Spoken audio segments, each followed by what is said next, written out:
ইব্রাহিমকে আগুনে ফেলে দিচ্ছি। ইব্রাহিম আলাইহিস সালামের ইতিকাদ হলো আমার আল্লাহ আমার সাথে আছে, আগুন ক্ষতি করতে। আর আপনারা যদি কেউ ফাটের রশি দিয়া বাঁধে আর আপনি যদি কোন এমন জোরে বাঁধছে, আল্লাহ ছুটাইব কেমনে? তাহলে আল্লাহ আপনাকে ছুটাতে আসবে না। আপনার ইতিকাদ যেমন, আল্লাহর মুআমালাও তেমন। ইব্রাহিম আলাইহিস সালাম আগুনে পড়ে যাচ্ছেন, চরকির উপর উনাকে বসানো হলো। চরকি ঘুরতেছে, রশিতে টান দিলেই তিনি নমরুদের প্রজ্বলিত আগুনের মাঝখানে পড়বেন। তখন তিনি চরকির উপরে বসে আল্লাহর সাথে গল্প করছেন।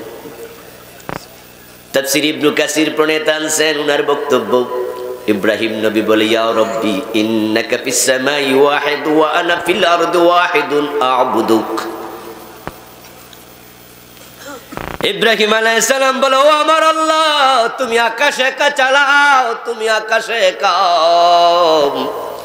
আর তাকায় দেখো পুরা জমিনে ইব্রাহিম তোমার গোলাম ও একা।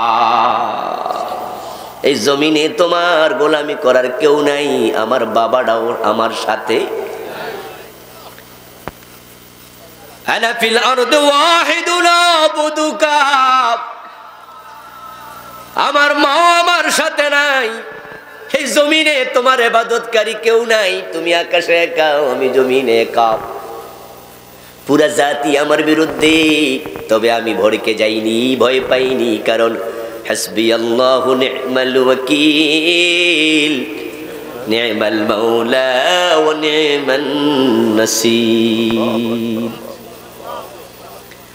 আমার সাথে কেউ লাগবে না, আমার আল্লাহ আমার জন্য যথেষ্ট। নি'মাল মাওলা, তিনি কত উত্তম অভিভাবক, উত্তম বন্ধু। ওয়া নি'মান নাসীর, তিনি বড় উত্তম সাহায্যকারী।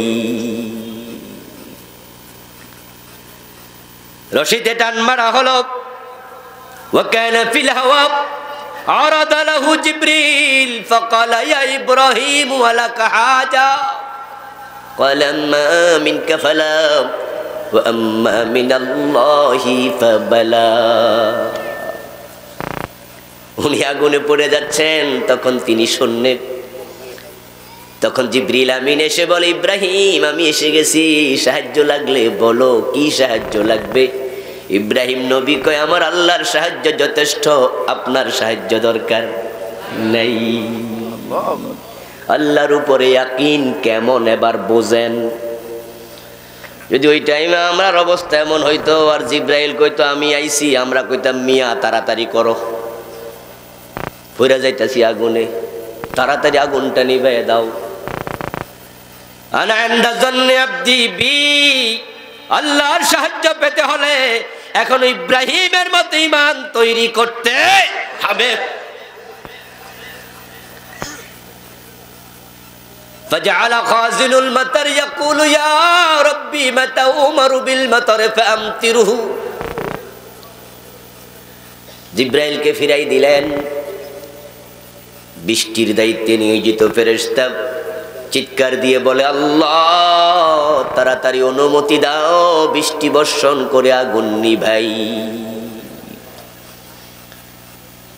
আল্লাহ বলে, লাগবে না, জিব্রাইলের সাহায্য লাগবে না, ও খাজিনুল মাতার তোমার সাহায্য লাগবে না। আমার ইব্রাহিম আমার উপর ভরসা করেছে, তাই আমি তার হেফাজতের দায়িত্ব নিয়ে নিলাম। কুল্লা ইয়া নারু কুনি বারদাও ওয়া সালামা। সুবহানাল্লাহ।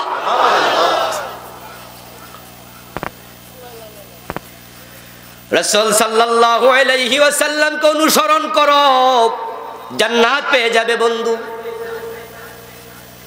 আল্লাহর মুআমালা তোমার সাথে এমনই হবে যেটা ইব্রাহিমের সাথে হয়েছে।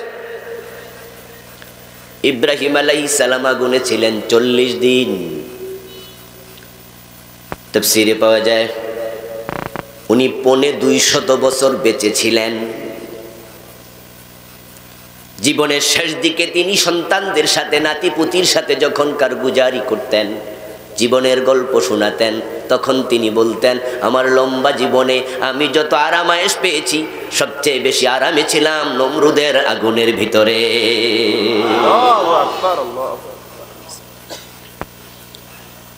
ইন্নান নার লাম তাহরিক মিনহু ইল্লা ওয়াসাকা। তাফসীর ইবনে কাসির প্রণেতা বলছেন, আগুনে ফেলার সময় ওনাকে হাত পায়ে রশি বেঁধে ফেলে দেয়া হয়েছিল। আগুনে পড়ার পরে আগুন তার গায়ের জামা দূরের কথা, গায়ের পশম দূরের কথা, কিচ্ছু টাচ করেনি, কাছেও যায়নি, কষ্ট দেয়নি। তবে ওনার হাতে বাঁধা, পায়ে বাঁধা রশি খেয়ে ফেলে ওনাকে মুক্ত করে দিয়েছে।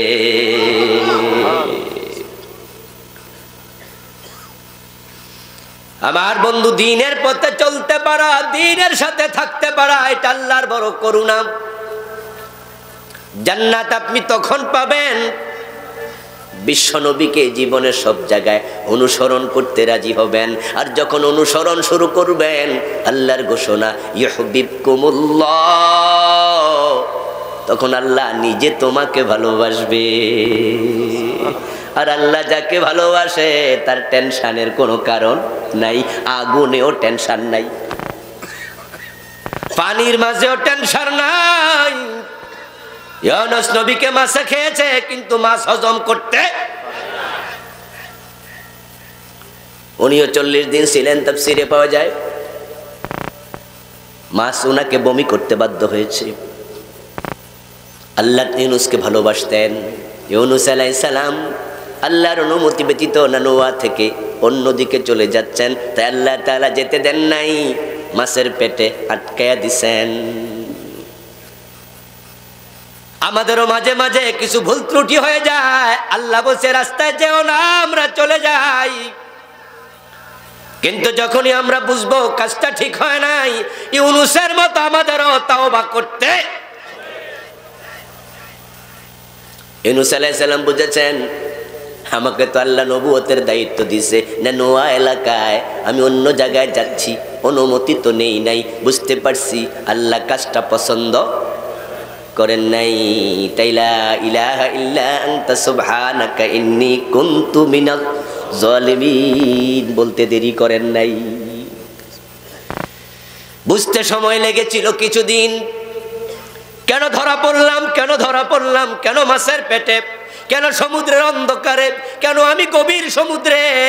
যখনই বুঝে আসছে তখনই তিনি বললেন, ইন্নী কুনতু মিনাজ জালিমিন, আমি ভুল করে ফেলেছি প্রভু।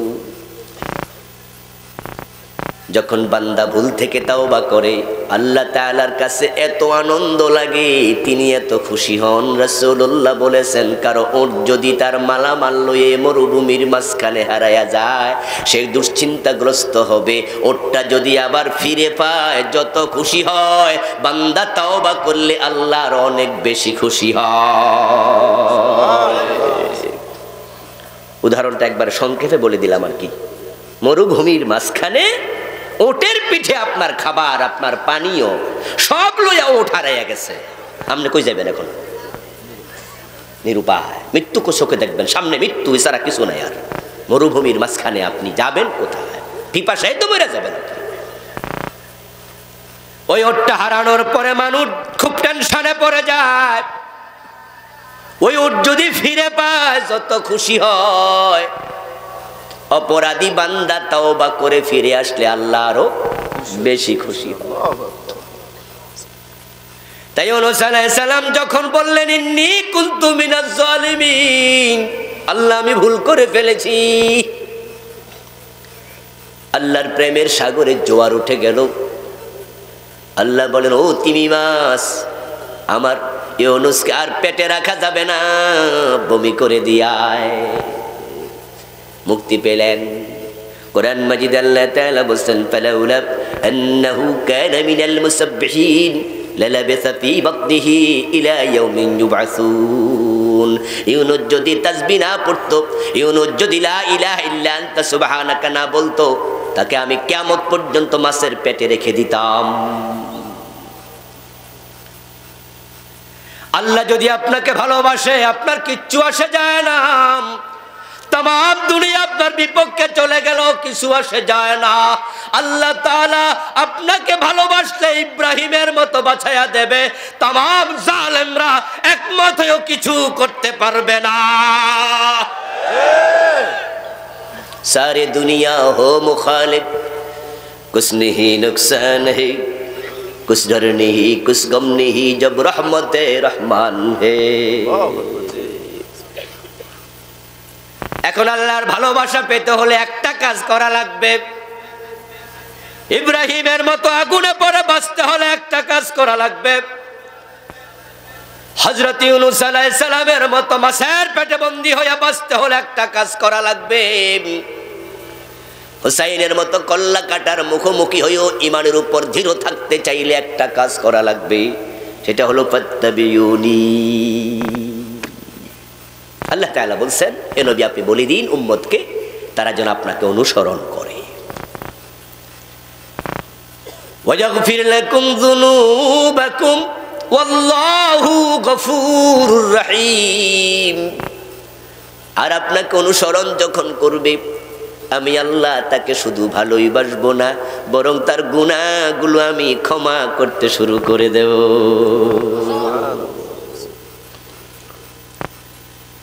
আর যার গুনাহ ক্ষমা হবে তার জান্নাত নিশ্চিত হবে। ফাআম্মা মান সাকুলাত মাওয়াজিনুহু ফাহুয়া ফি ঈশাতির রাদিয়া। আমলনামায় গুনাহ নাই, নেক আছে, নেকের পাল্লা ভারী, ডাইরেক্ট জান্নাত পাবেন, শাফাতের প্রয়োজন হবে না, শাফাত ছাড়াই জান্নাত। ওই জান্নাত নির্ভর করবে নবীকে অনুসরণ করলেন কিনা তার উপরে, নামের আগে আহলে সুন্নি লেখার উপরে নয়, নামের আগে আশিকে রাসূল লেখার উপরে মুক্তি নির্ভর করবে না। মুক্তি নির্ভর করবে জীবনটাকে সুন্নাহর আলোকে সাজানোর উপরে। এখন নামের আগে সুন্নি, গাঁজা টানে বিড়ি খায়, আছে না নাই? আশিকে রাসূল নাম দিয়া পীরের পায়ে সেজদা দেয়, এমন আছে কিনা?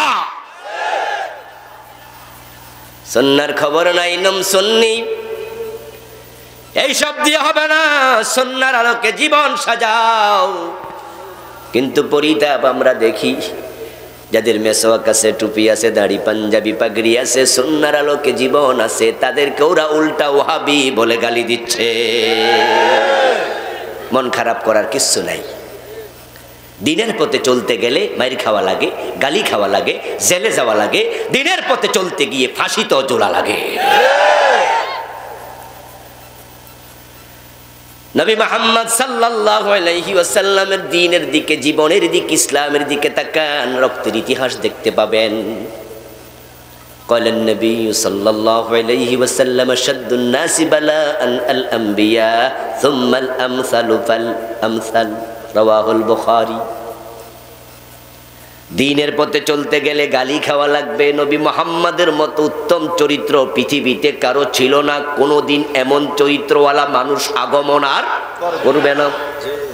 لقد كان لكم في رسول الله أسوة حسنة إنك لعلى خلق عظيم। উত্তম চরিত্র দিয়ে আমাদেরকে কয় মডেল বানাইছি, এবার অনুসরণ।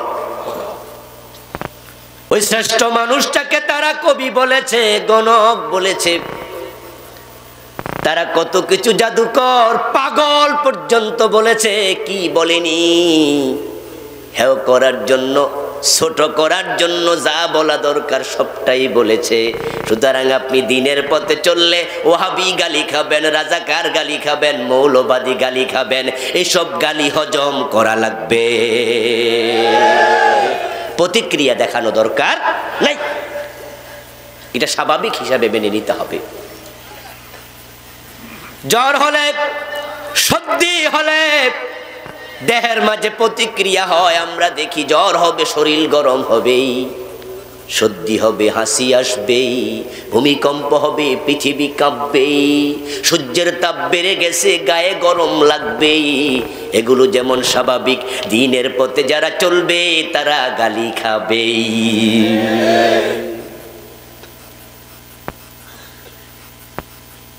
যখন আপনি হকের পথে থাকবেন আপনাকে পাবলিক কপালে চুমু দেবে না। আপনি চুপ হয়ে যান হকের পথ থেকে, আপনি বোবা হয়ে যান, তাহলে আপনার আর বিপদ নাই, কারণ বোবার কোনো শত্রু নাই। আপনি বোবা শয়তান হয়ে যান, দেখবেন সবাই কপালে চুমো দেবে। হাজারো সমাজে অন্যায় থাকবে, হাজারো অন্যায় দেখে আপনি মুখটা বন্ধ করে রাখেন, কিচ্ছু বলবেন না, দেখবেন সব জালেমও আপনারে নমো নমো করবে, আপনার বেতন বেড়ে যাবে, চাকরি যাওয়ার সম্ভাবনা থাকবে না, আপনার মাহফিলে জীবনে 144 হবে না, আপনার পিরালি কমবে না, মুরিদ কমবে না, আপনার খানকা দিন দিন সমৃদ্ধ হবে। সবাই বলবে হুজুর জি খুব ভালো মানুষ, কিন্তু হক কথা বলা শুরু করে দেন, নবী মুহাম্মদের মতো পাথর খাওয়া লাগবে।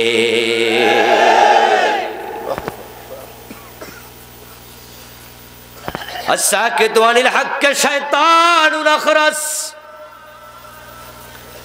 আপনি জীবনে নিরাপদ হবেন হক না বলে চুপ থেকে, কিন্তু বোবা শয়তান হইয়া বাঁচবেন। কাউয়ারে কেউ ধরে খাসায় বাঁধে না, ময়না ফাইলে বাঁধে। কি কাউয়া ধরে খাসায় ঢুকায়, ময়না ফাইলে? কাউয়া স্বাধীন থাকে, ডালে ডালে ওরে, ময়না পাইলে ধরে খাসায় ভরে। কাউয়া ময়নার কাছে আইসা কয় কিরে ময়না, তোরে পাবলিক ধরে খাসায় ঢুকায় কেন, আমার মতো স্বাধীন তুই কেন না? তখন ময়না কয় আমার একটাই দোষ, আমি কথা বলি।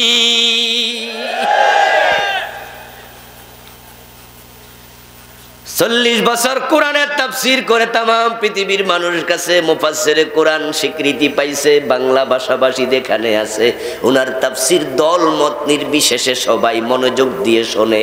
একজনও পাওয়া যাবে না আপনাদের এখানে ওনার তাফসীর শোনেন নাই, কিন্তু উনি জেলখানায় বন্দী একটা মাত্র কারণে হক বলার ব্যাপারে কখনো আপোষ করেন নাই।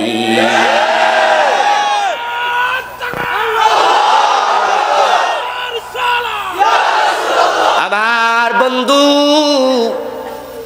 ইউহিব্বুকুমুল্লাহ, সুন্নাহ অনুসরণ করো, আল্লাহ ভালোবাসবে। আর আমরা আল্লাহর ভালোবাসাই চাই। তামাম দুনিয়া আমার বিরুদ্ধে গেলে আমার আল্লাহ ভালোবাসলে কিচ্ছু আসে যায় না। জান্নাতে যাওয়ার শখ কার নাই? আমাদের সবার আছে, সবার, কিন্তু সবাই তো জান্নাত পাবে না। উম্মত দাবি করলে জান্নাত মিলে না। রাসূলুল্লাহ সাল্লাল্লাহু আলাইহি ওয়াসাল্লাম বলেছেন তাফতারিকু উম্মতি আলা 73 মিল্লাতান কুল্লুহুম ফিন-নারি ইল্লা ওয়াহিদা। আপনি মনে মনে ভাবছেন আমিও তো রাসূলের উম্মত, জান্নাত মিস হয় কেমনে?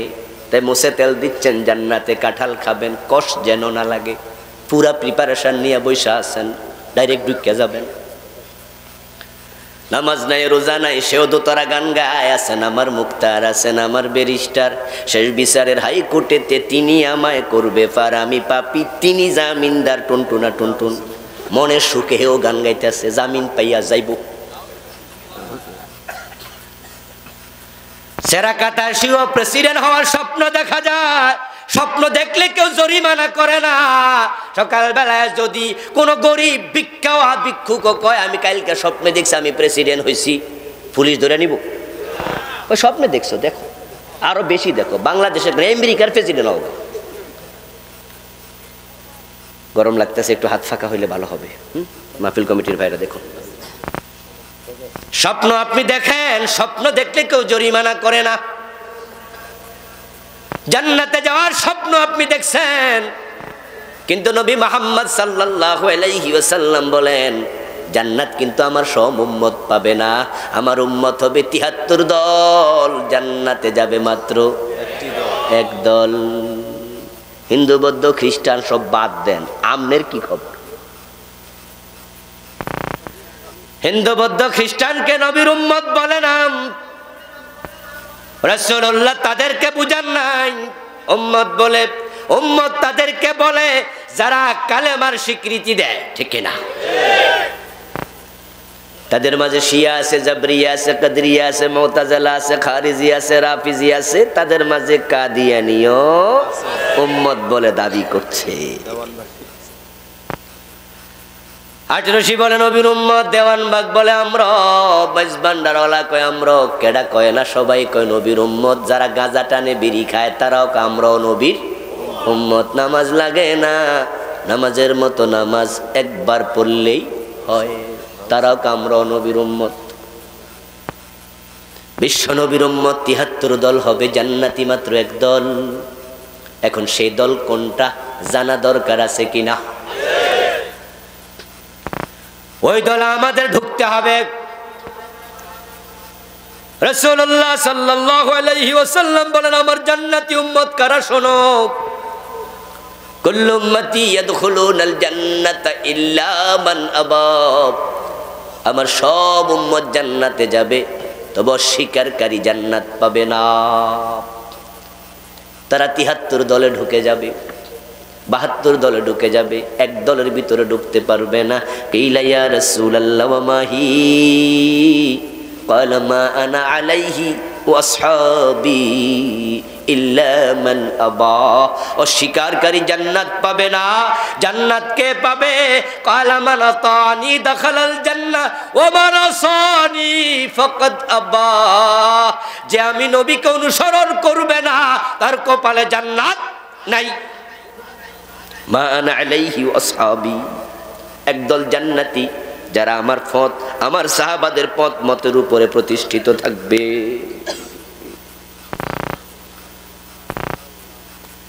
জান্নাতে যেতে চাও, নবীকে অনুসরণ করো, করতেই হবে।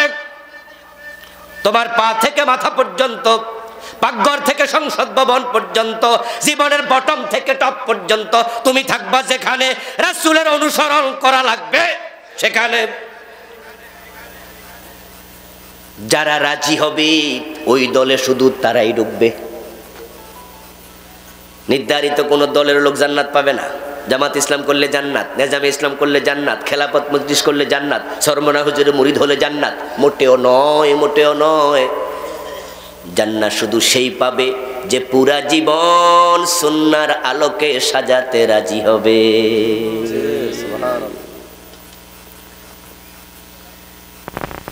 নবী মুহাম্মদ সাল্লাল্লাহু আলাইহি ওয়াসাল্লামের হাতে হাত রেখে কালেমা পড়েছিল আব্দুল্লাহ ইবনে উবাই, কিন্তু জান্নাত পায় নাই। সে থাকবে জাহান্নামে, ফেরাউন নমরুদেরও নিচে।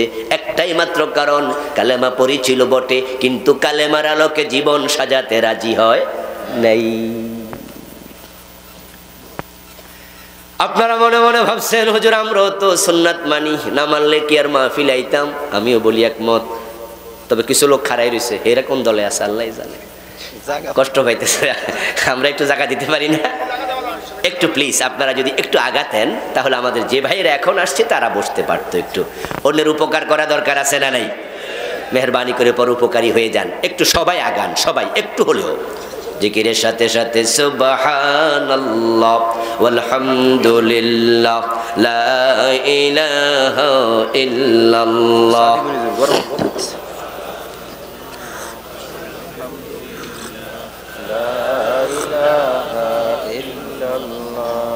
সবাই কিন্তু লড়ে নাই, কিছু কিছু মূলার মতো নিচের দিকে মনে শিকড় গেছে গা, লড়েন না একটু।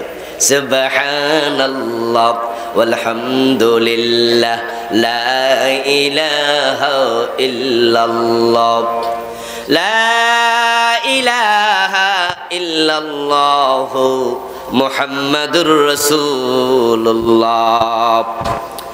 আমার ভাইরা, আমরা সুন্নাত মানি না তা নয়।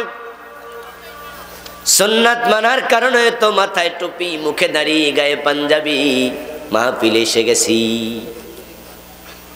সুন্নাত আপনারা মানেন বটে, আমরাও মানি বটে, কিন্তু একটা ঝামেলা হয়েছে, সেটা হলো আমরা সুন্নাত মানি সুবিধা মতো।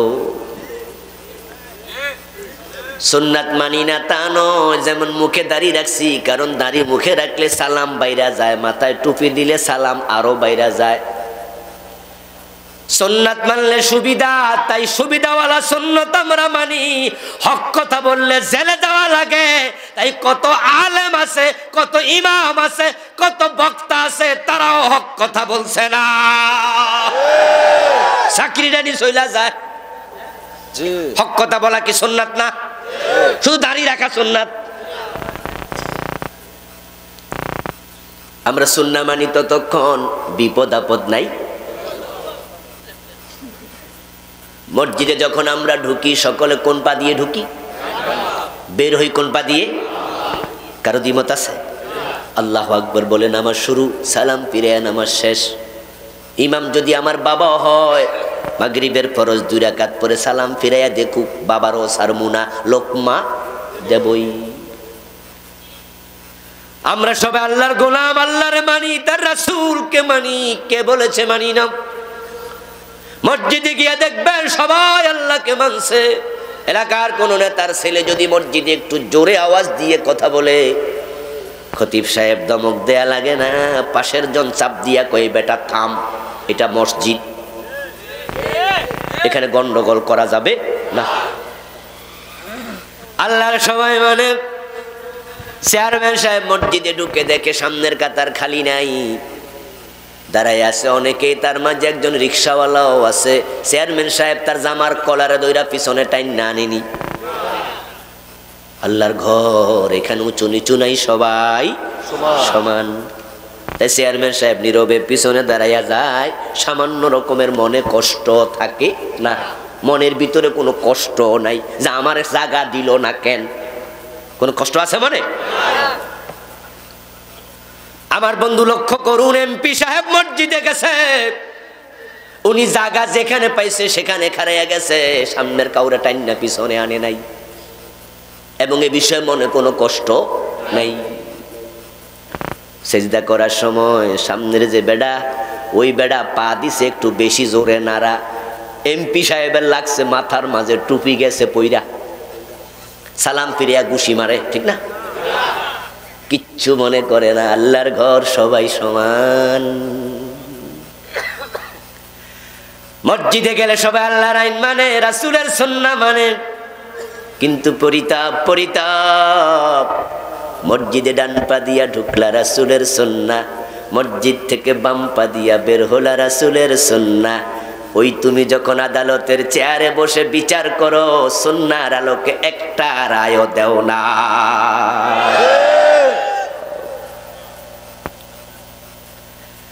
তো সুন্নাহ শুধু মসজিদে ঢুকছে। বাবা ভুল করলে বাবার লুকমা দাও, বাবা ইমাম, ছেলেও স্যাক্রিফাইস করবে না, ছাড় নাই। আল্লাহর আইন, আপনার মাগরিবের ফরজ 3 রাকাত 2 রাকাত পরে সালাম ফিরানো যাবে না। লোকমা দিলেন, আল্লাহর আইনের ব্যাপারে আপনি আপোষহীন। কিন্তু যখন সেই আপনি এমপি হইয়া, মন্ত্রী হইয়া দেশ চালান, তখন আল্লাহর আইনের খবরটাও রাখেন না।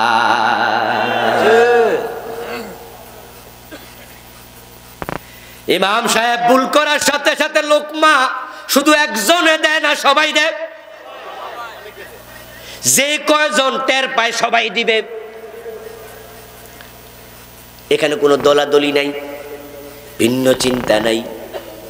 সরকারি দল ক্ষমতায় আছে, লোকমা হেরা দেখ, আমরা দিমু কেন, এরকম কোন চিন্তা আছে? বরং সব মুসল্লি একমত, ভুল আছে যেখানে, লোকমা আছে সেখানে। ইমাম যদি জোহরে ভুল করে জোহরে লোকমা, আসরে ভুল করলে আসরে লোকমা, মাগরিবে ভুল করলে মাগরিবে লোকমা, মাপ নাই, লোকমা চলবে ততদিন ভুল আছে। কিন্তু আদালতের ইমাম জজ সাহেব বসে চেয়ারে, চোর ধরে যখন হাত কাটার রায় দেয় না, বলে 6 মাস 1 বছর জেল দিলাম, অথচ আল্লাহর আইন আছে চোর ধরে হাত কাটো। ওখানে বাদী মুসলমান, বিবাদী মুসলমান, সাক্ষী মুসলমান, ওকিল মুসলমান, দাঁড়ায় আছে হ্যান্ড করা হাতে নিয়ে পুলিশ মুসলমান, সংবাদ লেখার জন্য সাংবাদিক হাতে কলম, তারাও মুসলমান, হাকিম নিজে মুসলমান। কিন্তু হাকিম যে কোরআনের বাহিরে রায় দিল, লোকমা দেয়ার একজনও নাই। সব লোকমা মসজিদে ঢুকছে, হুজুর রে সোজা পাইছেন। আসলে ব্যাপারটা এক জায়গায়, সেটা হলো হুজুর ভুল করেছে, কোরআনের আইনের বাহিরে, রাসূলের সুন্নাহর বাহিরে গেছে, লোকমা দাও। লোকমা দিলে মসজিদে জেল খাটা লাগে না। কিন্তু আদালতে হাকিমের ভুল ধরলে আদালত অবমাননার মামলা হওয়ার সম্ভাবনা আছে না নাই? তা আমি হিয়ানে লোকমা দিয়া মামলা খামু, আমি পাগল হইছি হুজুর? এই জন্য আমরা সুন্নাহ মানি সুবিধাবাদী হইয়া, ইসলাম মানব ততক্ষণ বিপদ আপদ নাই। বিপদ আছে যেখানে, ইসলাম নাই আর সেখানে সুবিধাবাদ জিন্দাবাদে মোমেন হওয়া যায় না। এক বিগত একটা লম্বা মেসওয়াক, যদি কচুয়া থানায় যত মাদ্রাসা আছে মসজিদ আছে, সব মাদ্রাসা মসজিদের আলেমদের কাছে এক বিগত লম্বা মেসওয়াকটা নিয়ে একটা প্রশ্ন করা হয়, মেসওয়াক করার বিধান কি, হুকুম কি? আমি বিশ্বাস করি সব আলেম বলবে এটা করা সুন্নাত, কেউ দ্বিমত করবে না। আচ্ছা, মেসওয়াকের জরুরত আছে কিনা? সবাই বলবে অবশ্যই। প্রশ্ন হলো কেন? সুন্নাত হলো কেন? উত্তর হবে বিশ্বনবী নিজে মেসওয়াক করেছেন এমন হাদিস আছে না নাই? তো রাসূল যেটা করেছেন সেটা তো নিশ্চয়ই সুন্নাই। এবার যদি বলা হয় একটা তলোয়ার হাতে দিয়া অন্যায়ের বিরুদ্ধে প্রয়োজনে জিহাদের তলোয়ার হাতে নেয়ার হুকুম কি? তখন অনেক হুজুর বলবে জিহাদ মেহাদ এখন আর দরকারই নাই, এত ঝামেলা যাইয়েন না। কেউ কেউ বলবে এটা জঙ্গির লক্ষণ, কেউ বলবে জিহাদ আগে ছিল এখন নাই। আবার জিহাদের কথা শুনলে চেহারা কালো হয়ে যায় এমন নামাজিও আছে না নাই? তো যেই হাতে বিশ্বনবী মেসওয়াক ধরেছেন সেই হাতে কি তলোয়ার ধরেন নাই? তো মেসওয়াক সুন্নাহ হলে এটা কি?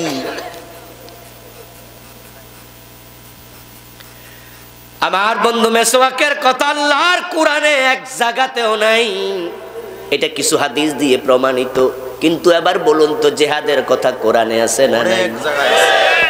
প্রত্যক্ষ পরোক্ষ আয়াত সংখ্যা 500। রোজার আয়াত 4-5টা, হজের আয়াত 4-5টা, জিহাদের আয়াত 500।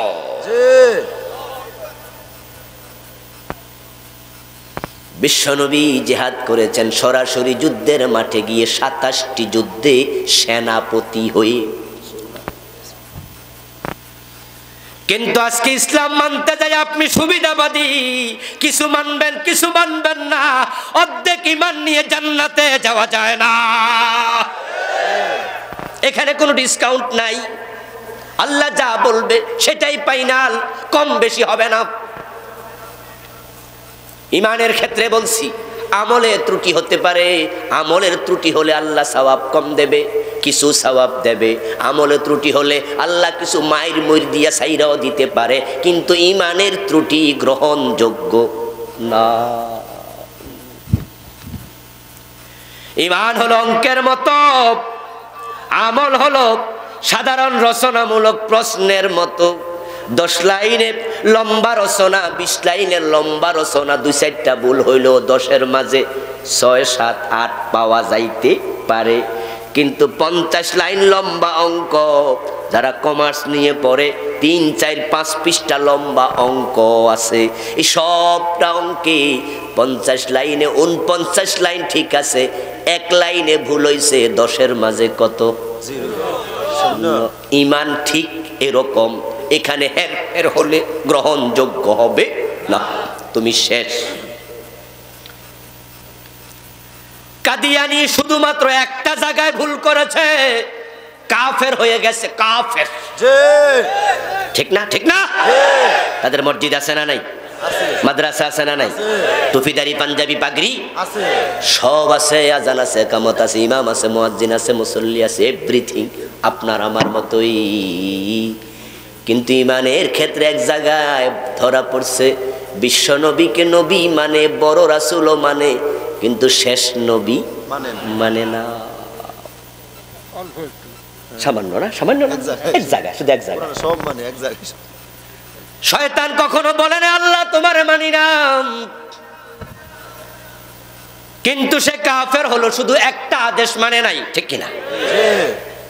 শয়তানকে আল্লাহ তাআলা যখন জান্নাতের সীমা থেকে বের করে দিলেন, তিনি বললেন ফাখরুজ মিনহা ফাইন্নাকা রাজিম, তুই অভিশপ্ত, বেরিয়ে যা। শয়তান জান্নাতের সীমা থেকে বের হয়ে বলতেছে রব্বি ফানজিরনি ইলা ইয়াউমিন ইউবাসুন, ও আমার রব আল্লাহ আমার কিয়ামত পর্যন্ত হায়াত দাও। হে কই ও আমার রব, ও আমার আল্লাহ। আল্লাহ কই তুই কাফের, তুই সর, তোর ঈমানই নাই। শয়তান তো আমার রব। কি আশ্চর্য, সে বলেনি তোমারে রব মানি না, সে রাব্বি বলে আল্লাহকে ডাকে। তারপরে কই হায়াত দাও কিয়ামত পর্যন্ত। সে হায়াতটা চাইয়া দোয়া করছে কার কাছে? তো আল্লাহরে না মানলে তো আর দোয়া করতো না।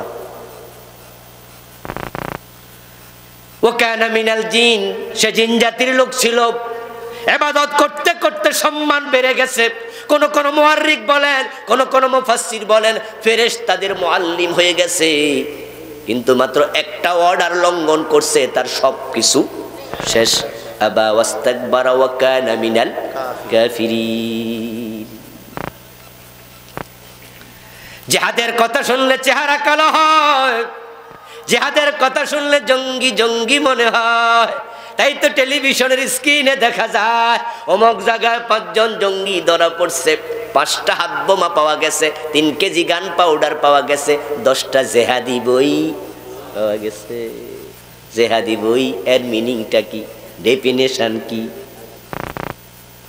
সিভিলিয়ানের কাছে হাত বোমা পাওয়া গেছে, তাকে জেলে দাও, তাকে ফাঁসি দাও, সে জঙ্গি। আমরাও একমত। সিভিলিয়ান কেন গান পাউডার রাখবে? এটা তো থাকবে ক্যান্টনমেন্টে সেনাবাহিনীর কাছে। বিশেষজ্ঞ দল বোমা বানাবে সেনাবাহিনীর লোক, তারা গান পাউডার রাখবে, তাকে জেলে দাও, তাকে ফাঁসি দাও, আমাদের আপত্তি নাই। কিন্তু জেহাদি বই বলে কোনো কথা বাংলাদেশে বলতে দেয়া হবে না, কারণ জেহাদ ইসলামে ইবাদতের নাম।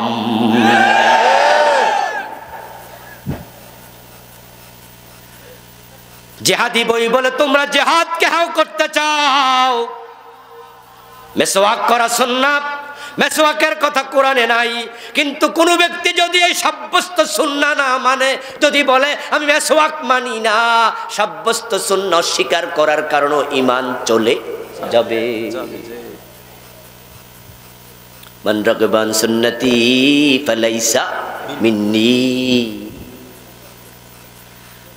জিহাদ এমন এক ইবাদতের নাম যেটা কখনো সুন্নাত হয় না, ওয়াজিব হয় না, মুস্তাহাব হয় না। নামাজ ফরজ হয়, নামাজ নফল হয়। রোজা ফরজ হয়, রোজা নফল হয়। যাকাত ফরজ হয়, যাকাত নফল হয়। হজ ফরজ হয়, হজ নফল হয়।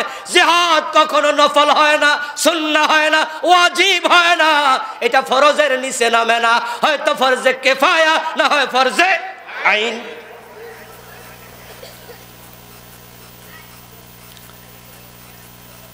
ইশারের নামাজ ফরজ, তাহাজ্জুদের নামাজ নফল। রমজানের রোজা ফরজ, মুহররমের 10 তারিখের রোজা নফল। বছরে একবার হিসাব করে যাকাত দেয়া ফরজ, সাধারণ টাইমে দান সদকা করা নফল।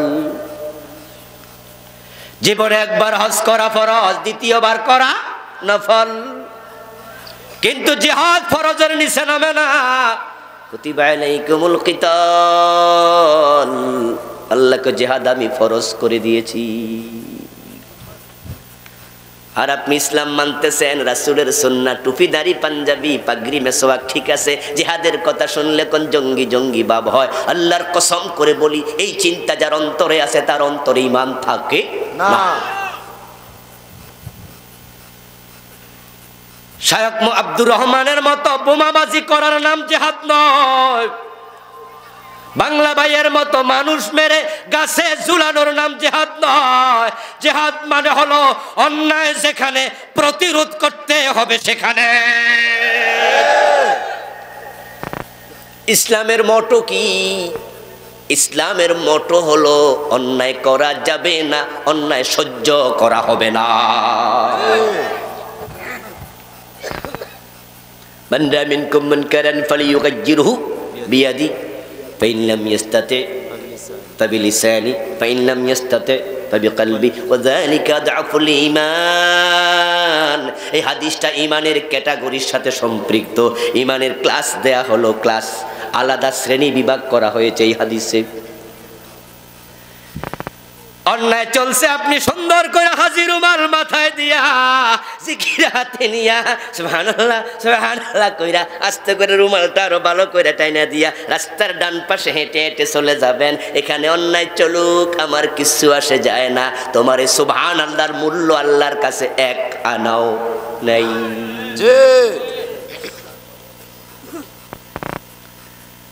আওহাল্লাহু ইলা জিবরিল আন আকলিব মাদিনাতা কাযা বিআহলিহা। আল্লাহ তাআলা একবার ওহী করলেন জিবরিলের কাছে, জিবরিল যাও অমুক এলাকার অধিবাসী সহ জমিনটা উল্টায়া দাও। অপরাধের কারণে জমিন উল্টায়া দিছে এমন জাতি পৃথিবীতে ছিল কিনা? এখনো তার নিদর্শন আছে। জর্ডানে গেলে দেখবেন সেখানে একটা সাগর আছে, ডেড সি। এটা মূলত কওম লূতের এলাকা। জমিন উল্টায়া দেওয়া হয়েছে। সাবধান, এলাকা অপরাধ সবাই করে নাই। লূত আলাইহিস সালামের এলাকার সবাই অপরাধী ছিল না। জমিন উল্টিয়ে দিয়েছে, সবাই অপরাধী ছিল না। তাদের অপরাধ ছিল তারা পুরুষে পুরুষে জেনা করত, সমকামী ছিল। কিন্তু উল্টাই যেখানে দিছে সেখানে মহিলাও তো ছিল, মহিলা তো আর সমকামী ছিল না। সেখানে ছোট বাচ্চা ছিল না, তারা কি সমকামী হয়েছে? সেখানে কি বুড়া মানুষ ছিল না, তারা কি বুড়া বয়সে কাম করছে? কিন্তু উল্টাই যে যখন সবাই গজবে পড়ছে, ওয়াত্তাকু ফিতনাতান লা তুসিবান্নাল্লাযীনা যালামু মিনকুম খাসসা। কোন জমিনে যখন অপরাধ হবে, যদি বাধা না দাও, প্রতিক্রিয়া না দেখাও, তুমি তার বিরোধিতা না করো, গজব আসলে তুমিও বাঁচতে পারবা না। আল্লাহ বলে জিবরিল যাও এলাকাটা উল্টায়া দাও। জিবরিল আমিন গেলেন, ওই এলাকা উল্টাবেন। যাইয়া দেখেন এলাকার এক ইবাদত গাহে মসজিদের মাঝে আল্লাহর এক বান্দা ইবাদত করছে, নামাজে দাঁড়িয়ে আছে।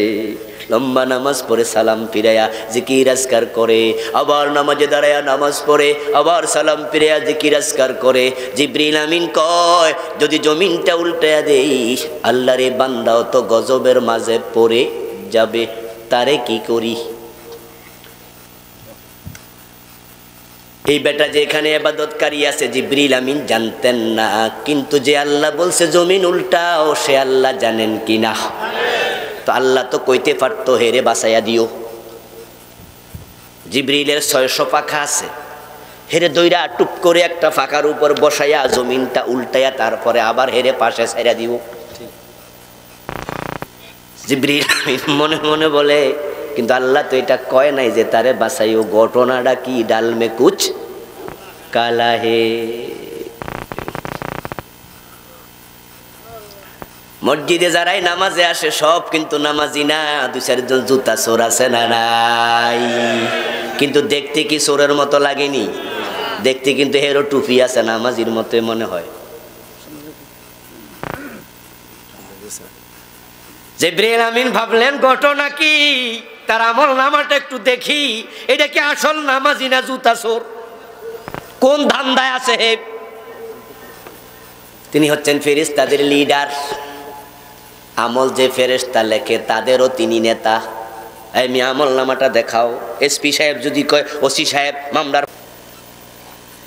জিবরিল আমিন আমল নামা দেখে তো অবাক, সাথে সাথে দরখাস্ত, ইয়া রব্বি ইন্না ফীহিম আবদাকা ফুলানা লাম ইয়াসিকা তারফাতা আইন। জিবরিল আমিন বলো, আমার রব যে এলাকা আমারে পাঠাইছেন জমিন উল্টানোর জন্য, ওখানে আপনার একজন বান্দা পাইছি যে চোখের পলক পড়তে যতটুকু সময় লাগে অতটুকু সময়ের জন্য কোনো গুনাহ করে নাই।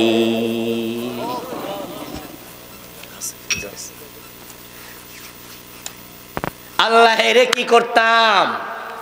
আল্লাহ কয় আকলিভা আলাইহি, জমিনটা আগে তার উপর উল্টাও। ও আলাইহিম, এবং তাদেরকে সাথে রাখো, পাবলিকের সাথে রাইখা তারে সিরিয়ালে 1 নম্বরে দিও। ফাইন্না ওয়াজহু লাম ইয়াতামার ফি সাআতান কত্তু। জমিনে তো অন্যায় অনাচার চলছে, ওই অন্যায় দেখে কখনো তার চেহারাটা লাল হয় নাই, সে শুধু সুবহানাল্লাহ করে। এই তাসবির জন্য, জিকিরের জন্য আমার মাখলুকের অভাব নাই। আমি তার জমিনে খেলাপথের দায়িত্ব দিয়েছি, সে মসজিদের কোনায় ঢুকছে, খেলাপথ ছেড়ে দিয়েছে।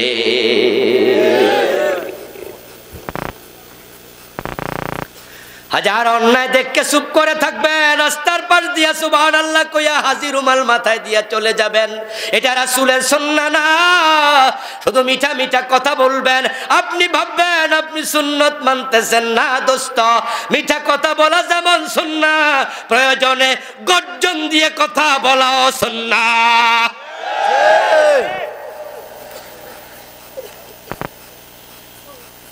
জিহাদ মানে বাংলা ভাইয়ের মতো মানুষ মেরে গাছে ঝুলানো নয়, বোমাবাজি করা নয়। জিহাদ মানে হলো অন্যায় সহ্য করা যাবে না। এই সুন্নাহ যদি আমরা আমল করা শুরু করে দেই, বাংলাদেশে অন্যায় থাকবে না।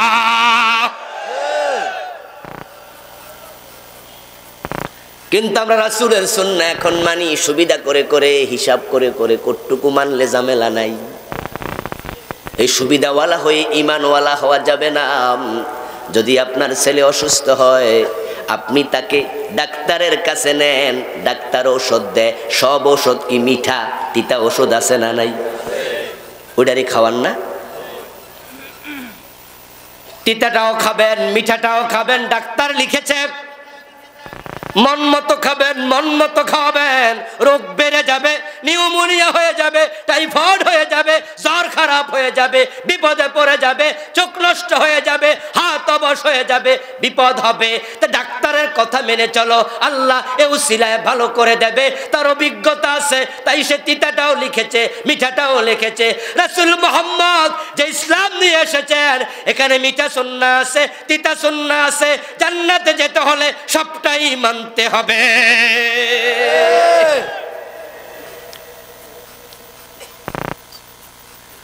রাসূল সাল্লাল্লাহু আলাইহি ওয়াসাল্লাম তিনি বলেন, আমাকে অনুসরণ করো, আমরাও কেউ না কেউ অনুসরণ করতে রাজি। এখন বিশ্ব নবীর জীবন হলো নবুয়তের 23 বছর। আজকের এক মাহফিলে কি সব কওয়া যাইব? অসম্ভব। আজকে আমি শুধু একটা বলবো, সেটা হলো নবীর জীবনের লক্ষ্য কি ছিল। আমরা সবাই নবীর জীবনের লক্ষ্যের সাথে আমাদের জীবনের লক্ষ্য মিলাতে হবে। নবী হলেন ট্রেন গাড়ির ইঞ্জিনের মতো, উম্মত হলো বগির মতো। ট্রেনের পিছনে যেগুলা থাকে কি কয়? বগি। এবার বলুন তো, ইঞ্জিনের সাথে বগি যদি অ্যাটাচড না হয়, ইঞ্জিন বগিরে টেনে নেবে কি? বগি কিন্তু একরকম হয় না। বগি ফার্স্ট ক্লাসও আছে, থার্ড ক্লাসও আছে, সেকেন্ড ক্লাসও আছে, ভিআইপি কেবিনও আছে, আছে না? কিন্তু অ্যাটাচ যদি হয়ে যায়, তাহলে ঢাকা থেকে চিটাং যাবে, ইঞ্জিন টাইনা নিয়ে যাবে। উম্মতের সবাই একরকম হবে না। আবু বকর সিদ্দিকের মতো আমল আমাদের করা সম্ভব না। ওনার তুলনায় আমরা থার্ড ক্লাস অথবা আরো নিচের ক্লাস। কিন্তু আবু বকরের জীবনের লক্ষ্যের সাথে আমাদের জীবনের লক্ষ্য নবী মুহাম্মদের সাথে মিলাতে হবে। লক্ষ্যের সাথে যদি না মিলাও, বগি যদি অ্যাটাচ না করে দাও ইঞ্জিনের সাথে, ইঞ্জিন এসি কেবিন হইয়াও কোনো লাভ। ইঞ্জিনটা বড়, আপনার বগিটা বড় সুন্দর, একবারে এসি কেবিন, সিটগুলো ফোমের, খুব মজা, নরম, ফুলে ফুলে সাজানো, ভিতরে খাবারের ব্যবস্থা আছে এবং সুইচের পাশে এমন, সিটের পাশে এমন সুইচ দেয়া আছে, টিপ দিলে হইয়া যায়, টিপ দিলে বইয়া যায়। কি মজা, কত সুন্দর ব্যবস্থা। কিন্তু বগির সাথে ইঞ্জিন অ্যাটাচ নাই, এসি করেও লাভ নাই, থেকে যাবে, ইঞ্জিন চলে যাবে। আল্লাহর নবীর কত উম্মত তাহাজ্জুদ নিয়ে জাহান্নামী হবে, বারবার হজ করে হজ নিয়ে জাহান্নামী হবে। কত রোজাওয়ালা উম্মত জাহান্নামী হবে, কত হাজি গাজী জাহান্নামী হবে। ওই লোকগুলা নবী মুহাম্মদের জীবনের সাথে নিজের জীবনের লক্ষ্য মিলায় না। তাই 5 ওয়াক্ত নামাজ পড়ে, আল্লাহর আইনের কথা শুনলে মানতে চায় না এমন নামাজি আছে না নাই? তো বিশ্ব নবীকে আল্লাহ পাঠাইছে তো আল্লাহর আইন বাস্তবায়নের জন্য। বিশ্ব নবীর জীবনের লক্ষ্য ছিল কি? আল্লাহ কোরআন মাজিদের 3টি সূরাতে বলেছেন। সূরা সাফ আয়াত নাম্বার 9, সূরা আল ফাতহ আয়াত নাম্বার 28, সূরা তাওবা আয়াত নাম্বার 33। 3টি আয়াতে একই কথা আল্লাহ তাআলা বলেন। আমার সাথে পড়ুন যারা পারেন। হুয়াল্লাযী আরসালা রাসূলাহু বিল হুদা ওয়া দীনিল হাক্কি লিইয়ুযহিরাহু আলাদ দীনি কুল্লিহি ওয়া কাফা বিল্লাহি শাহীদা ওয়ালাউ কারিহাল মুশরিকুন। আল্লাহ তাআলা কোরআন মাজিদের 3টি সূরার 3টি ভিন্ন ভিন্ন আয়াতে একই কথা 3বার বলেছেন। আমি রাসূলকে পাঠাইছি জমিনে আমার দ্বীন, আমার কোরআনের বিজয় করার জন্যই। লিইয়ুযহিরাহু আলাদ দীনি কুল্লিহি, আমি চুমু খাওয়ার জন্য কোরআন দেই নাই। জিনে ধরলে ফু দিয়ে জিন তাড়ানোর জন্য দেই নাই। গলায় তাবিজ বানায়া ঝুলানোর জন্য কোরআন দেই নাই। আমি কোরআন দিয়েছি, রাসূল পাঠাইছি লিইয়ুযহিরাহু আলাদ দীনি কুল্লি। সমাজে যত মতবাদ আছে, মানুষের মন গড়া বানানো আইন আছে, থিওরি আছে, আদিয়ান বাতিল আছে, সবগুলোর উপর আমার নবী আমার কোরআন বিজয় করে দেবেন। আমি নবী মুহাম্মদকে কোরআন বিজয় করার জন্য পাঠাইছি, এটাই নবীর জীবনের লক্ষ্য। এখন এই লক্ষ্যের সাথে আপনারা কয়জন একমত হইছেন?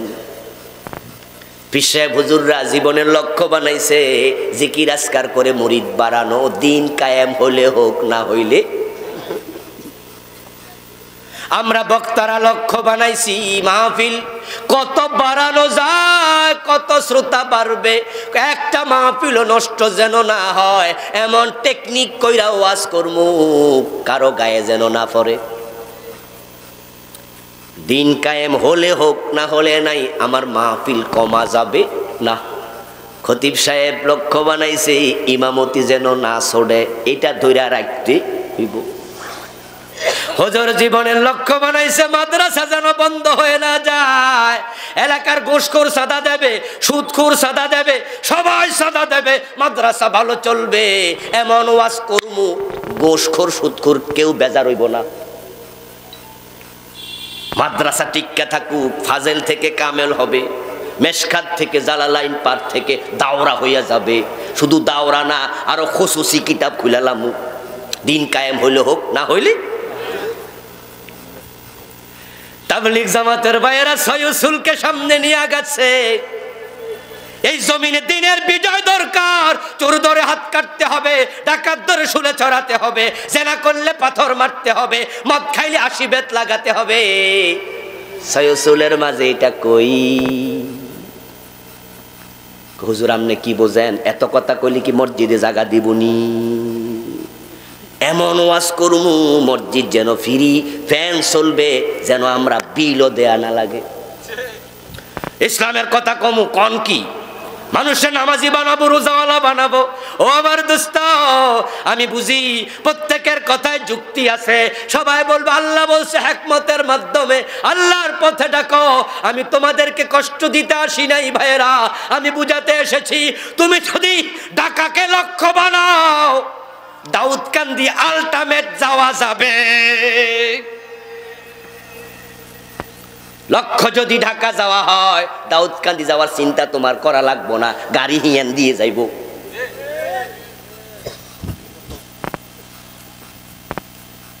রাসূলের জীবনের লক্ষ্য দিনের বিজয়। আজকে আমরা আলেমেরা দিন বিজয়কে লক্ষ্য বানাই নাই, সুবিধা মতো কাজ করে যাচ্ছি, যার কারণে বাংলাদেশে 90% মুসলমান পাওয়া যায়, ইসলাম কোথাও পাওয়া যায় না।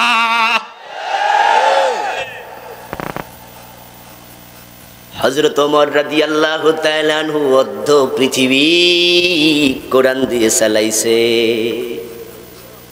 অর্ধ পৃথিবী করেছো শাসন, ধুলার তখ্তে বসে, খেজুর পাতার প্রাসাদ তোমার বারে বারে গেছে খসে। বিশ্বনবী মুহাম্মদ সাল্লাল্লাহু আলাইহি ওয়াসাল্লাম যখন মদিনার প্রেসিডেন্ট, তিনি ঘোষণা করে দিলেন আমার মেয়ে ফাতেমা চুরি করলে ফাতেমার হাতও কাটবই।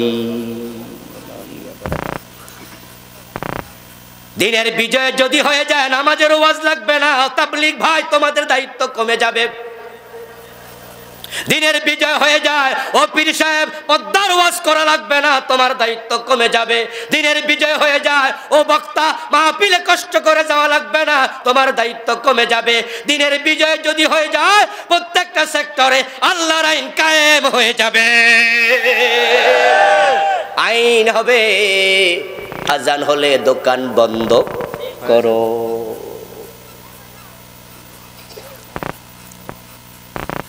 একটু কল্পনা করুন তো, সৌদি আরবের মতো আজান হলে যদি দোকানপাট সব বন্ধ হয়ে যেত, মসজিদে মুসল্লি জায়গা দেয়া যেত। কিন্তু আমরা পীর সাহেব, তাবলীগ, বক্তা, হুজুর, খতিব সবাই মিলে একটা ওয়াজ বাংলাদেশে সবচেয়ে বেশি, সেটা হলো নামাজ, নামাজ, নামাজ। ঠিক কি না? নামাজের ওয়াজ সবচেয়ে বেশি হচ্ছে। আলহামদুলিল্লাহ, লাগবে, ওয়াজ লাগবে, কিন্তু রেজাল্টটা কি? এই দেশে তাবলীগের ভাইয়েরা নামাজের জন্য যে পরিশ্রম করছে, যে পরিশ্রম করে যাচ্ছে, এমন পরিশ্রম অন্য কেউ করে না। 3.5 লাখ মসজিদ যদি বাংলাদেশে থাকে, প্রতিদিন আসরের পরে কমপক্ষে 50,000 1 লাখ মসজিদ থেকে গাছ হয়। মানুষের ঘরে ঘরে যায়, বাড়িতে বাড়িতে যায়, চা দোকানে যায়, রাস্তায় যারে পায় চারদিকে এমন ভাবে খাড়ায় ফলানোর জায়গাও নাই।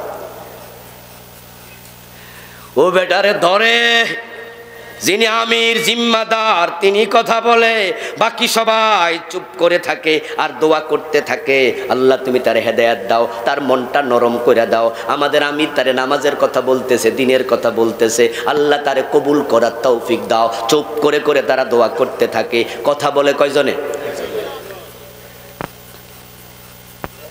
আমার বন্ধু এমন ভাবে ধরছে সুপার গুলু দিয়া, বেডা যাওয়ার জায়গাও নাই। শেষ পর্যন্ত কয় হুজুর ঠিক আছে, আমি রাজি, কথা হইলে চলেন। কয় লুঙ্গিটা খারাপ। আচ্ছা ঠিক আছে, আজকে যান, কালকে কিন্তু আসা লাগবো। হেতে কয় হুজুর দোয়া করেন। পরের দিন আবার গাছতে বাইরে হেরে পাইছে, কয় কি খবর, কালকানা ওয়াদা দিছেন? হেতে কয় আমি তো কইছি দোয়া করেন, আপনাদের দোয়া এখনো কবুল। দাওয়াত চলছে নামাজের, পীর সাহেব হুজুর বলে মুরিদ নামাজ পড়ো, বক্তা বলে মুসল্লি ও শ্রোতা নামাজ পড়ো, ইমাম বলে মুসল্লি নামাজ পড়ো, বাবা কয় ছেলেরে নামাজ পড়ো, হুজুর কয় ছাত্ররে নামাজ পড়ো। এই ওয়াজ 50 বছর বাংলাদেশে চললো। ফজরের টাইমে সালাম ফিরে দেখবেন বন্ধু মসজিদ খালি। তো ওয়াজ তো অনেক করছেন, মুসল্লি কই? মাগরিবের টাইমে বাজারের মসজিদে নামাজ পড়ে সালাম ফিরাইয়া এসে বারান্দায় দাঁড়াইয়া একটু বাজারের দিকে চাইয়েন, অনুপাত করেন, অনুপাতের অঙ্ক করবেন। মসজিদে আছে কয়জন, দোকানে আছে কত হাজার। ঢাকার বাইতুল মুকাররম জাতীয় মসজিদ আজান হয়, দোতলায় জামাতে নামাজ হয়, নিচতলা বেচা কেনা হিরিক চলছে, বেচা কেনা। ওয়াজের লাভ কি হইল? কোরবানির মার্কেটে, কোরবানির গরুর মার্কেটে যাবেন, আসরের টাইমে আজান হচ্ছে, হাইয়া আলাস সালাহ। আমরা সবাই গরু কিনায় ব্যস্ত, কিসের আসরের নামাজ? মুয়াজ্জিন তুমি আজান দিছো, তুমি ফইরা লাও। গরু কিনতে কিনতে আসর শেষ, গরু বাড়ি নিতে নিতে মাগরিব শেষ, কোরবানির দিন গরু জবাই করতে করতে জোহর। আমরা ওয়াজিব নিয়ে টেনশনে আছি, ফরজের টাইম কই? ওই যে এক বেড়া মদ খাইতেছে মোস্তলা দিয়া, তখন আরেকজন জিগায় কিরে ভাই মোস্তলা দিয়া মদ খাও? ক হুজুরের ওয়াজ শুনছিলাম, মোসে লাগলে মাকরু হয়। আমরা মুত্তাকি হইছি, কুরবানি ওয়াজিব তা নিয়ে ব্যস্ত, ফরজের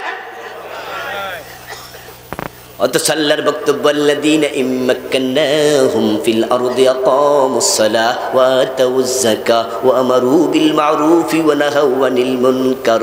দিন যদি বিজয়ী হয়ে যায় নামাজের ওয়াজার লাগবে না, রাষ্ট্র আইন করে দেবে, আজান হবে মসজিদে যাও, দোকান খোলা থাকলে দোকানে তালা লেগে যাবে, লাইসেন্স ক্যান্সেল করে দেওয়া হবে, ব্যবসায়ী লাইসেন্স ক্যান্সেল। ইমাম আবু হানিফা, শাফি, মালিক, আহমদ ইবনে হাম্বল রাহিমাহুমুল্লাহ চার মাযহাবের আইম্মায়ে কেরাম একমত, কোন বালেগ যদি নামাজ না পড়ে প্রমাণিত হয় তাকে জেলে দিতে হবে। হজ এবং উমরা করার জন্য যারা সৌদি আরব গিয়েছেন তারা দেখেছেন আজানের সাথে সাথে কেমনে দোকানে শাটার পড়ে যায়। একবার এক রমজান মাসে আমি দেশে ফিরে আসবো, আসর পরে আমি চলে আসবো জেদ্দায়।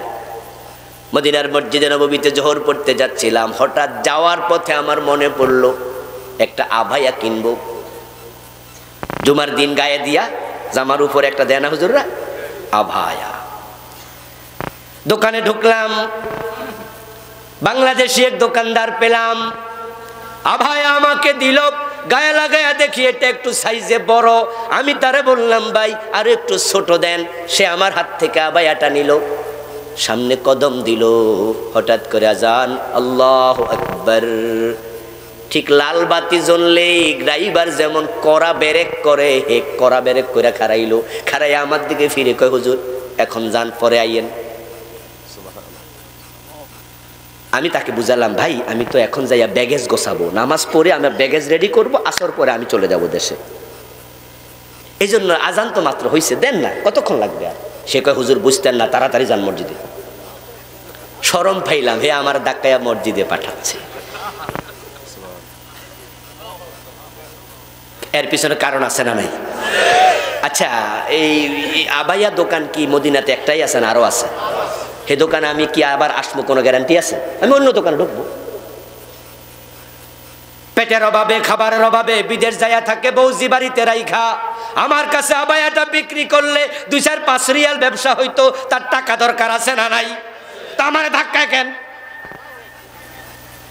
কারণ সে জানে এখানে আল্লাহর আইনের একটা অংশ আছে, সেটা হলো যদি আজান হয় ওয়াদারুল বাই, বেচা কেনা বন্ধ। এখন আবার আপনারা বলেন তো, ওই ব্যবসায়ীটা যদি বাংলাদেশে গুলিস্তানে ব্যবসা করত আর আমি এর দোকানে যাইতাম, আজানের পরে কইতাম যে আমি এখন যাই পরে আমু, হে আমার ছাড়তো?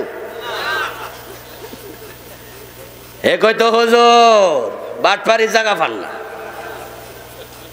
আমারে ফাঁকি দিয়া মসজিদে যাইতেছেন, আজান হয়েছে কি হয়েছে, আধা ঘন্টা আছে। আমার বন্ধু নামাজের ওয়াজ করে লাভ হয়নি, ওয়াজ চলবে কিন্তু সবাই ওয়াজ শুনবে না।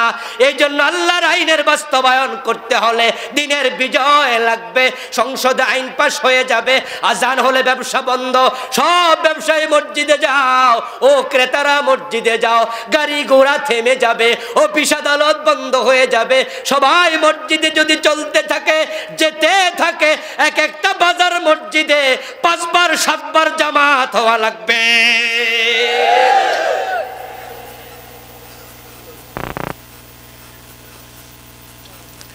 আমার বন্ধু দিনের বিজয় যদি হয়ে যায়, ইসলামের স্বাদ আপনারা পাবেন, ইসলামের স্বাদ আপনারা পান না, কারণ বাংলাদেশে ইসলাম নাম কাওয়াস্তে আছে, মুসলমান আছে, বাস্তবে ইসলামটা তাদের মাঝে নেই। ইসলাম অর্থ হলো শান্তি, আর এটা হবে আত্মসমর্পণের মধ্য দিয়ে। আল ইসলাম আশ-শারাঈউল্লাতী ইয়াতাহাক্কাকু বিহাস সালাম।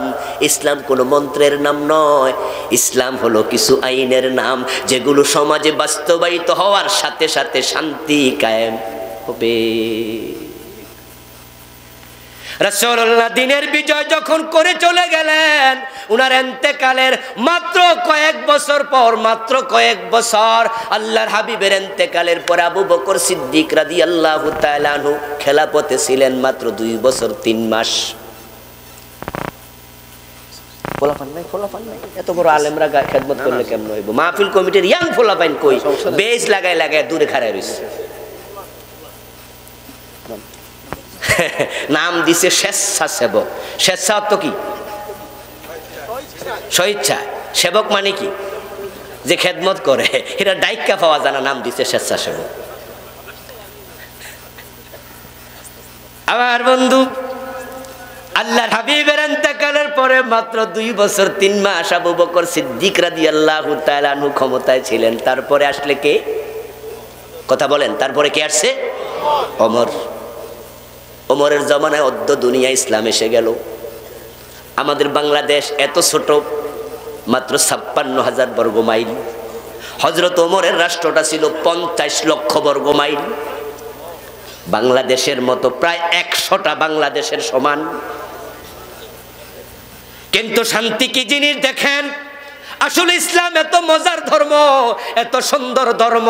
কথা ছিল আমাদের চরিত্র দেখে, কর্ম দেখে কাফেররা দলে দলে মুসলমান হবে, কিন্তু এমন অবস্থা হয়েছে এখন মুসলমানের কাম দেখে শয়তান পর্যন্ত আশ্চর্য হয়, কত করস কেমনে।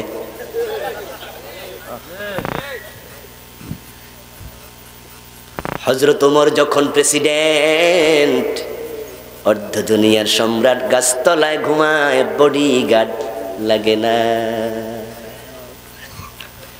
অথচ তার কয়েকদিন আগে আপনারা গেলে দেখবেন জাহিলিয়াতের যুগ, কথায় কথায় মারামারি, হানাহানি, জঞ্জনানি, অস্ত্রের।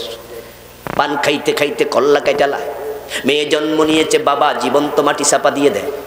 গলার স্বর্ণ, কানের স্বর্ণ কেড়ে নেয়, মাকে ধর্ষিতা করে, বোনকে ইজ্জত হরণ করে, তার বুকের সন্তানটাকে কেড়ে নিয়ে বাজারে দাস বানাইয়া বিক্রি করে দেয়। বাবা ছেলে মেয়ে এক জায়গায় মদ পান করে, বাবার সামনে মেয়ে ধর্ষিতা হয়, বিচার পাওয়া দূরের কথা, চাওয়ার জায়গা নাই। ছোট্ট জিনিস নিয়ে যুদ্ধ হয় বছরের পর বছর।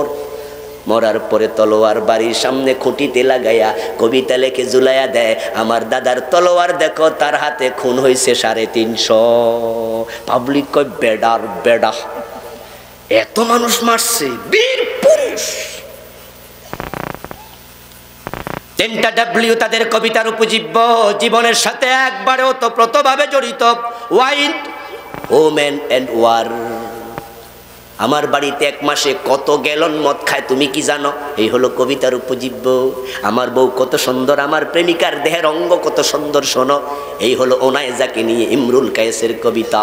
তারা বলে দারুণ হইছে, কাবার গিলাপ বানায়া ঝুলাইয়া দে। ওনায়েজার দেহের কোন অঙ্গ কত সুন্দর, ইমরুল কায়েস লিখেছে। আর ওই দেশের মানুষ কয় কাবার গিলাপের সাথে ঝুলাইয়া দে। সাবা মুআল্লাকা। যেই দেশের মানুষের কাছে সন্তান নিরাপদ নয়, ইজ্জত নিরাপদ নয়, মেয়ে নিরাপদ নয়, জীবন নিরাপদ নয়। কয়েকদিন পর ইসলাম যখন বিজয় হয়ে গেল, অর্ধ দুনিয়ার সম্রাট গাছতলায় ঘুমায়া থাকে, কোনো চিন্তা নাই, বডিগার্ডের দরকারও নাই। মদিনা থেকে জেরুজালেম চলে গেছেন হযরত ওমর একা একা। ওট টানার জন্য একজন খাদেম মাত্র, সাথে একজন বডিগার্ডও নাই। আমাদের প্রধানমন্ত্রী, আমাদের প্রেসিডেন্ট, আমাদের নেতা, আমাদের এমপি মন্ত্রী যখন দেশে যায়, আপনাদের এমপি এলাকায় আসে, আমার এমপি এলাকায় যায়, মন্ত্রীরা যায়, খালি যায় না, সাথে 1 গাড়ি পুলিশ নেয়, নিরাপত্তার প্রয়োজন। প্রধানমন্ত্রী গেলে তো ডজন ডজন দরকার। অর্ধ দুনিয়ার সম্রাট মদিনা থেকে জেরুজালেম চলে গেছে, একটা বডিগার্ডও নাই। কারণ একটাই, সবাই ইসলাম মেনে চলে। ইসলাম অর্থ শান্তি, করো আত্মসমর্পণ। দিনের বিজয় হয়ে যাবে, চুরি হবে না, ডাকাতি হবে না, যাকাত আদায় করার জন্য বলা লাগবে না, রাষ্ট্র আইন করে দেবে। তুমি যেমন আজকে ট্যাক্স না দিলে মামলা হয়, এনবিআর তোমাকে ধরে নিয়ে যায়, দুদক তোমাকে ডেকে নিয়ে যায়। যখন ইসলাম বিজয় হবে, যাকাত দিবা না, তোমাকে ছাড় দেয়া হবে না।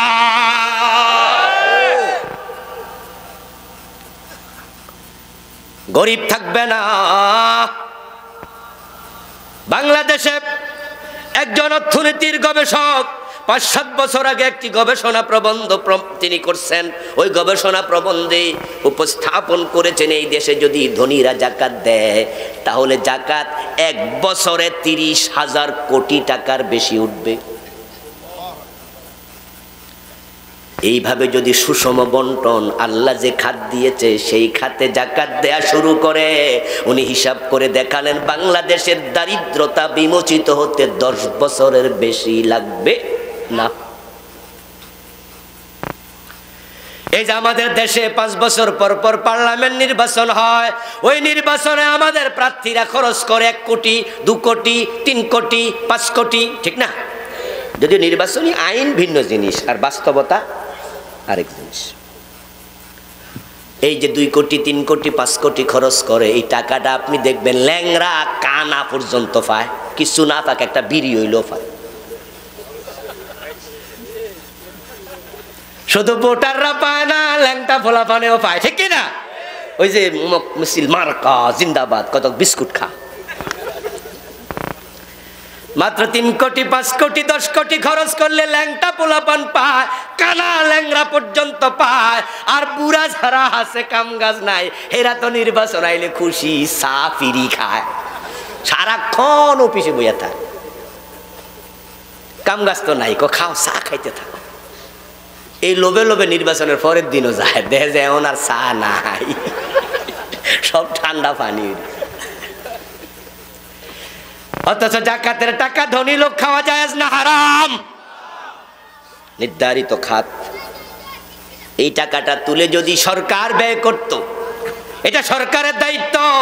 জাকাত ব্যক্তিগতভাবে দেয়ার ইবাদত ছিল না। এই জন্য জাকাতের খাত যেখানে আছে 8টা খাত, তার মাঝে একটা আছে ওয়াল আমিলিনা আলাইহা, যারা জাকাত বিভাগের কর্মচারী তারা বেতন হিসাবে নিতে পারবে। الذين إن مكناهم في الأرض أقاموا الصلاة وآتوا الزكاة, রাষ্ট্রের দায়িত্ব যাকাত আদায় করবে। তুখাযু মিন আগনিয়াইহিম ফাতুরাদ্দু ইলা ফুকারাইহিম, ধনীদের থেকে রাষ্ট্র নেবে, গরিবদের মাঝে রাষ্ট্র ব্যয় করবে। ব্যয় করতে করতে অবস্থা এমন হবে, আপনাদের কচুয়া থানাতে লিস্ট করা হবে যাকাত খাইতে পারে মোট কতজন, বের হয়ে যাবে 5000 পরিবার। এখান থেকে জাকাতের সেলাই মেশিন কিনে দাও, গরু গাই গরু কিনে দাও, বুঝলেন নাই? একটা ঠেলা গাড়ি কিনে দাও। এই মিয়া, আপনি কি যুবক মানুষ, গরিব? ওকে, দ্যাটস ওকে, একটা ঠেলা গাড়ি কিনে দিলাম, আপনি আর জাকাত আগামী বছর কিন্তু পাইবেন না। ঠেলা গাড়ি চালান, দেখবেন যে ঠেলা গাড়িটা দিয়ে সে কয়দিন পরে নিজেই স্বাবলম্বী হবে, 2-4 বছর পরে নিজেই জাকাত দেয়া শুরু করবে। এটা গাই গরু কিনে দেন, মহিলা মানুষ সেলাই করবে, সেলাই মেশিন কিনে দেন। রাষ্ট্র তাকে এইভাবে দিতে থাকবে, দিতে দিতে কচুয়াতে 10 বছর 15 বছর পরে জাকাত খাওয়ার লোক আর নাই। আলেম ওলামার একটু মেহেরবানি করে বলুন তো, জাকাত খাওয়ার লোক যখন থাকবে না, ধনীদের জাকাত কি বন্ধ হবে না? তখনও দিতে হবে, দিতে হবে। সুবহানাল্লাহ, ইসলাম কত সুন্দর। জাকাত খাওয়ার লোক নাই, কিন্তু জাকাত দেয়া বন্ধ হবে না। জাকাত খাওয়ার লোক যখন থাকবে না, জাকাত দাতা বেড়ে যাবে। যারা আগে খাইতো তারা এখন দেয়। এখন সরকার জাকাতটা নিয়ে কি করবে? জাকাত তো সরকার নেবে, সরকার নিয়ে নিজে খাইবো, জায়েজ আছে? হারাম, ধনীরা খাইতে পারবে না। এখন জাকাতের আলাদা ব্যাংক হবে, ওই ব্যাংকের মাঝে জাকাত তামাম বাংলাদেশ থেকে জমা হতে থাকবে। জাকাতের অ্যাকাউন্টে জমা হবে দেশের রেমিটেন্সের চেয়েও 1000 গুণ বেশি। কারণ দেশের রেমিটেন্স যখন আসে, টাকা যখন অ্যাকাউন্টে জমা হয়, বিদ্যুতে খরচ করে, রাস্তায় খরচ করে, বদ্দা ব্রিজ বানায় খরচ করে, কিন্তু জাকাতের টাকা দিয়ে কি বিদ্যুৎ দিতে পারবো? আল্লাহ কয় জীবনী না, পারবা না। ইসলাম মানার কারণে দিন বিজয় হয়েছে, জাকাত চালু হয়েছে, অভাব চলে গেছে। জাকাত বিভাগের কর্মচারী জাকাতের টাকা কান্দে নিয়ে ঘুরেছে, জাকাত খাওয়ার লোক পায় নাই। এবার ভারতের হিন্দুরা, তাদের মাঝে যারা চিন্তাশীল আছে, তারা বলা শুরু করে দেবে, এই যদি ইসলাম ধর্ম হয়, আমরা মুসলমান হয়ে গেলাম। ইসলাম তরবারি দিয়ে আসে নাই, তবে ইসলাম কায়েমে তরবারি ব্যবহার হয়েছে প্রয়োজনে। রাসূলুল্লাহ বলেন আমি দিন বিজয়ের জন্য এসেছি।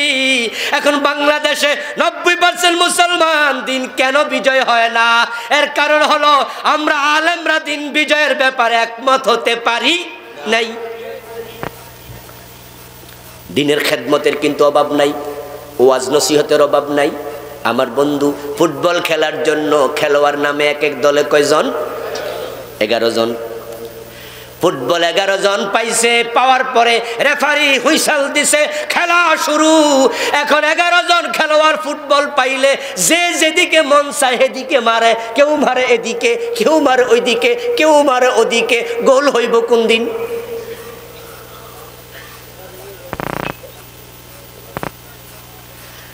যখন রেফারি হুইসেল দিল, ফুটবল খেলোয়াড় খেলার মাঝে সে বল যেদিকে মন চায় সেদিকে মারে। প্রত্যেক খেলার কোচ আছে, আছে না? 11 জনের একজন নেতা আছে, হেরি কি কয়? কোচ বলে। কোচ কোচ খেলার মাঠের বাইরে। এখানে দলনেতা আছে, সে খেলে, সে ক্যাপ্টেন, এটা ভিন্ন জিনিস। কিন্তু টোটাল 11 জনের নেতা কইছি। ক্যাপ্টেন কইলে তো 10 জনের নেতা হইতো, কারণ ক্যাপ্টেন তো আর হে নিজে নেতা, তাহলে হে তো আর 11 জনের নেতা হয় না। প্রশ্ন কি বুঝেন? 11 জনের নেতা মানে সবাই লিডার হইল কোচ। কোচ কি খেলতেছে না মাঠের বাইরে? দেখবেন কোচ কিন্তু দৌড়াদৌড়ি করে, এদিকে একবার দৌড় মারে, ওইদিকে একবার দৌড় মারে। সে যদি দেখে যে হের প্লেয়ার বল পাইছে, গোলবার হলো ওই মাথায়, হে বল মারে ওই মাথায়। খেলার ফাঁকে বলবে কানে কানে, এদিকে আয়, ফাইজলামি করস কেন? টাকা খাইছত নাকি? ম্যাচ লুকায়া লুকায়া আস্তে কইরা বিপরীত দলের হাতে হাত মিলাই, ডারে কি কয়? ফিক্সিং। মাশাআল্লাহ, বোঝে দেখি সব। যাই হোক, সচেতন থাকা লাগবে। খেলা জরুরি নয়, সংবাদপত্র আমরা এগুলো পড়ি। Example is the better then advice. কখনো কখনো উপদেশের চেয়ে দৃষ্টান্ত শ্রেয় হয়। এই জন্য আল্লাহর কোরআনে গাদার উদাহরণও আছে না নাই? মশা মাছির উদাহরণও আছে। কোচ বলবে, এই বেটা বল পাইছিলি, আমি দেখছি তুই ঠিকই গোলে মারতে পারতি, মারলি না কেন? সতর্ক করে দিলাম। দ্বিতীয়বার আবার দেখছে পাইছিলাম, তৃতীয়বার আস্তে করে রেফারির বলবে আমার কথা আছে। কি আছে? এই প্লেয়ার আউট, আর একটা নামাই। আল্লাহকে আমি দিন বিজয়ের জন্য পাঠাইছি, তুমি তোমার খানকা নিয়ে ব্যস্ত, তুমি তোমার মাহফিল নিয়ে ব্যস্ত, তুমি তোমার পিরালি নিয়ে ব্যস্ত। দিন বিজয়ের কথা বলো না। বুঝা গেল দুনিয়ার জালেমদের টাকা খেয়ে ফেলছ, গোপনে তাদের সাথে হাত মিলাইছো। আমি আল্লাহ তোমার লাল কার্ড দেখাবো, অপেক্ষা করো। 11 জন খেলোয়াড়, বল একটা। 11 জনের লক্ষ্য 11টা হয় না, লক্ষ্য হয় একটা। সবাই গোলবার মোতাবেক মারতে থাকে। 2 মিনিট 3 মিনিট পরেও গোল শুরু হয়। একটা ম্যাচে 10টা 12টা গোল হয়ে যায়। 11 জন 11 দিকে মারলে 90 মিনিট নয়, 3 ঘন্টাও গোল হবে না। আজকে বাংলাদেশে যে দিনের বিজয় হলো না, এই জন্য জেনারেল মানুষ দায়ী নয়, হিন্দু বৌদ্ধ খ্রিস্টান তো মোটেও নয়। কারণ তারা সবাই মিলে 10%, আমরা হইলাম 90। এরা দোষ দেওয়ার কোনো সুযোগ নেই। এখন জেনারেল মানুষেরও দোষ দেবেন না, কারণ তারা আলেমদেরকে অনুসরণ করে। আলেমরা যখন দিন বিজয়ের ব্যাপারে একমত হয় নাই, তারাও দিন বিজয়ের ব্যাপারে আমাদের কাছে আসে না। যদি তাবলীগের ভাইয়েরা কাল থেকে শুরু করে, তাদের খানকাতে ফিরেরা শুরু করে দেয়, বক্তারা শুরু করে দেয়, শ্রোতারা শুরু করে দেয়, মাদ্রাসার উস্তাদেরা শুরু করে দেয়, এক একজন এক এক জায়গায় থাকে, দিন বিজয়ের কথা বলা শুরু করে দেবে। এই দেশে দিনের বিজয় হতে 6 মাসও লাগবে না।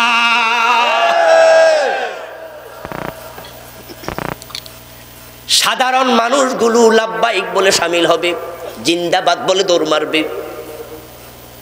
আর ইসলামের বিজয় যখন হবে,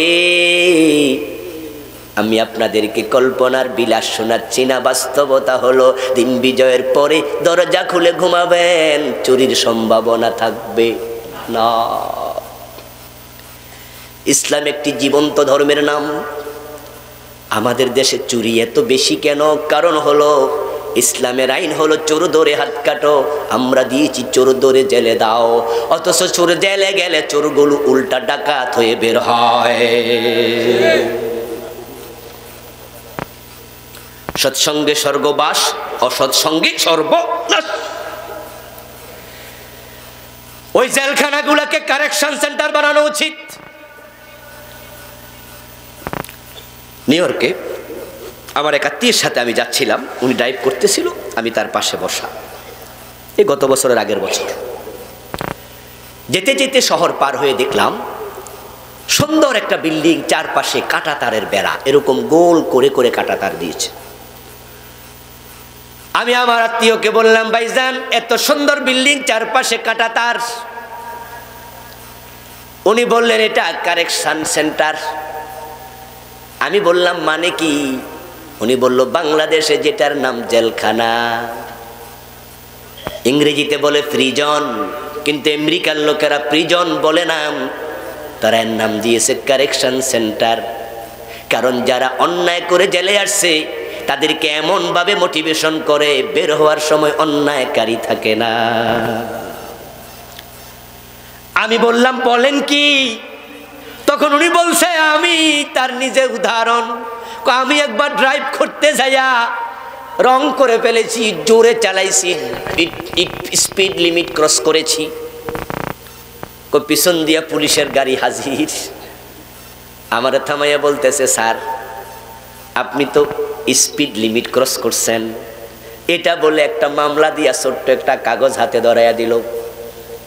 এখন ওই কাগজ হাতে নিয়ে কয়েকদিন পরে আমি হাজির মামলা ভাঙানোর জন্য। ওখানে যাওয়ার পরে হাকিম আমারে বলতেছে, আপনি যে মামলা খাইছেন এ মামলার সলিউশন হলো দুটা। একটা হলো আমরা আপনাকে 15 দিন জেল দেব, আপনি জেল খাটবেন, তারপরে বেরিয়ে যাবেন। এরপরে আপনি এই যে অন্যায় করছেন, না জানি কিছু জরিমানার কথা বললাম, আমি একটু কনফিউজ। বললো অন্যায়টা যে করছেন এটা কিন্তু তালিকার মাঝে আমরা রেখে দেব। আপনি অন্যায়ের শাস্তি পাইছেন, বের হয়ে গেছেন, কিন্তু তালিকায় নামটা থাকবে। আবার অন্যায় করবেন, আবার যোগ হবে, আবার অন্যায় করবেন, আবার যোগ হবে। আমরা বুঝবো আপনি একজন ক্রিমিনাল পারসন। এ হলো একটা অপশন। আরেকটা হলো আপনি ড্রাইভিং ভালো না জেনে ড্রাইভিং করতেছেন, বিদায় ভুল হচ্ছে, তাই আপনাকে আমরা একদিন সকাল থেকে সন্ধ্যা পর্যন্ত ট্রেনিং দেব, কেমনে কেমনে গাড়ি চালানো লাগে শিখাবো। তারপরে আপনার টিএ ডিএ পয়সা দেব, আপনাকে 2 বেলা খাওয়াবো, অন্যায় যে করছেন নামটাও মুছা দেব। এখন আপনি কোনটা নেবেন নেন। আমার আত্মীয় বলতেছে, আমি কইলাম যে আরে জেল খাটার জরিমানা দেয়া পরে নামটা আগে মোছা দরকার। আমি বললাম যে ঠিক আছে স্যার, আমি একদিন পুরা দিন আসবো, সারাদিন থাকবো। কোন দিন আসবেন বলেন, ওটা আপনার উপর ছেড়ে দিলাম। আমাদের ট্রেনিং প্রতি মাসে সব সময় চলতে থাকে। আমি গেলাম, সকাল থেকে সন্ধ্যা পর্যন্ত শিখলাম, জানলাম, পয়সা পাইলাম, খাইলাম, নাম মুছা বাইর হইলাম। আমাদের কুমিল্লা জেলখানায় যদি 500 কয়েদি থাকে, সকাল বেলায় 10 জন আলেম ঢুকাইয়া দাও, বিকাল বেলায় 10 জন আলেম ঢুকাইয়া দাও। সেখানে কয়েদিদেরকে ঘোষণা করে দাও, কোরআন পড়তে যারা জানো না, তেলাওয়াত কোরআন বিশুদ্ধ যদি জানো, তাহলে তোমার যে মামলা আছে, তোমার জেল হয়েছে 10 বছর, 5 বছর কমে যাবে। 5 ওয়াক্ত নামাজ পড়বা, 1 বছর কমে যাবে। তাহাজ্জুদ পড়া শুরু করে দিবা, 2 বছর কমে যাবে।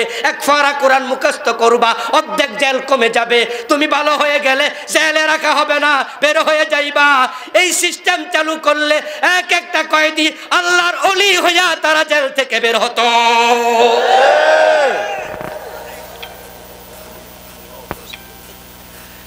আপনাদের বিবেকের কাছে আমি প্রশ্ন রাখতে চাই, সরকার যদি চাইতো 20 জন 50 জন আলেম সকাল সন্ধ্যায় ট্রেনিং দেওয়ার জন্য ঢুকানোর সুযোগ আছে না নাই? যদি কয়েদিদেরকে শিখাতো তারা ভালো মানুষ হতো। কিন্তু এখন আপনি যে ছাগল চোর ধরে জেলে দিছেন, আপনি তো খুব মজা পাইতেছেন, আমাদের ছাগলগুলো নিরাপদ।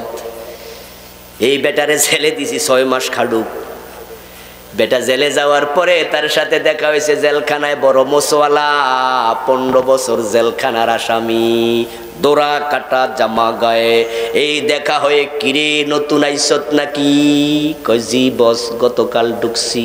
কি অপরাধ? কই কইতাম না। এই কইতি না মানি? কই কেমনে কই? ছাগল চুরি করছি। তোদের মতো সিসকে চোরের কারণে জেলখানার বদনামি, জেলে আইবি ভালো কিছু করে আইবি। ছাগল চোর বস, তাইলে আমনে কি করছেন? কয় গাড়ি ডাকাতি। ব্যাংক ডাকাতি করতে যাইয়া ধরা খেয়ে গেছি রে, না হয় এক রাতে কোটিপতি। কপালটা খারাপ।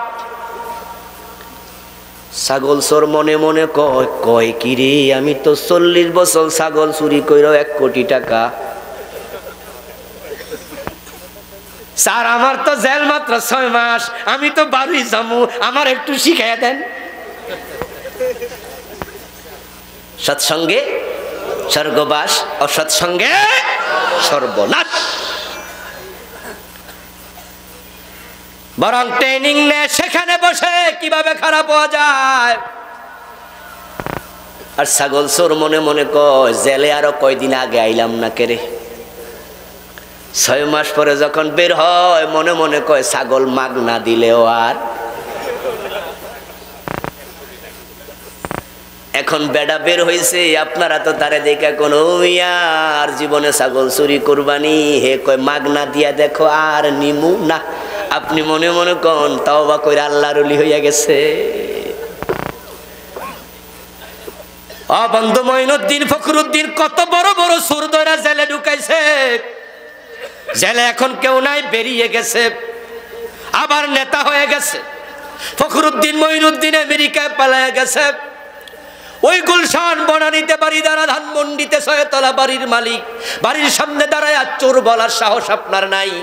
বলে দেখেন, দারোয়ান ঠেঙ্গায়া ধরবে, মানহানির মামলা দিয়া জেলে ঢুকাবে। আদালত বলবে, এত বড় নেতার চোর বললা, প্রমাণ কি? চোখের পানি ছেড়ে দিয়ে কাঁদবা, প্রমাণ তোমার কাছে নাই। প্রমাণওয়ালা ফখরুদ্দিন তো ফলাইছে, প্রমাণ পাইবা কই? জেল খাটো 3 মাস, মানহানির মামলা, চোর কইলা কেন? কিন্তু আল্লাহর আইনে যদি হাতটা কেটে দিত, প্রমাণ খোঁজা লাগতো না, সে নিজে প্রমাণ নিয়ে চিরদিন ঘোরা লাগতো।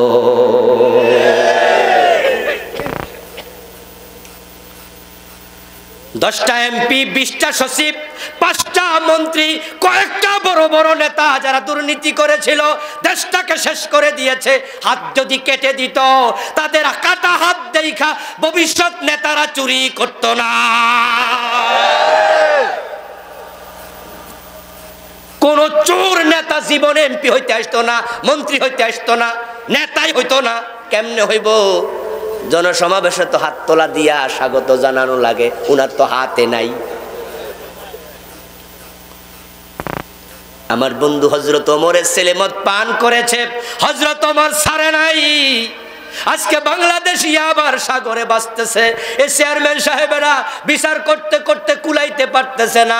মদ নিয়া, গাঁজা নিয়া এমন পাগল, জামাই বউ ধন্দ, বউয়ের গলার চেইন পর্যন্ত বিক্রি ফেলে, যৌতুকের টাকার জন্য পিটাইয়া তারপরে গাঁজা খায়। এমন গাঁজা খোরাছে না নাই? চুরি করতে করতে করতে করতে ঘরটাকে পুতুর বানাইয়া যখন আর চুরি করার জিনিস ঘরে পায় না, তখন ম্যান হোলের ঢাকনা চুরি কইরা বেচালা। ঢাকা গেলে দেখবেন অনেক ম্যান হোলের ঢাকনা নাই। কেডা নিচ্ছে এগুলা? হিরোইন সিরা নিচ্ছে। আজকে ইয়াবা প্রাইমারি লেভেলে চলে আসতেছে। ওই যে ক্লাস 9-এ পড়ুয়া, ও লেভেলে পড়ুয়া, ঐশী নামটা মনে আছে না নাই? ওই ঐশী বাবা মা 2 জনকে হত্যা করে দেশের আমাদের মানুষদের চোখে আঙ্গুল দিয়ে দেখাইয়া দিছে। এখন মদ, গাঁজা, হেরোইন, ইয়াবা ইউনিভার্সিটিতে নাই, ওখানে আর থেমে নাই, কলেজে আর থেমে নাই, হাই স্কুলে এসে গেছে। যদি তোমরা দিন কায়েম না করো, কোরআনের বিজয়ের কাজ না করো, প্রাইমারি লেভেল ইয়াবা চলে যেতে পারে।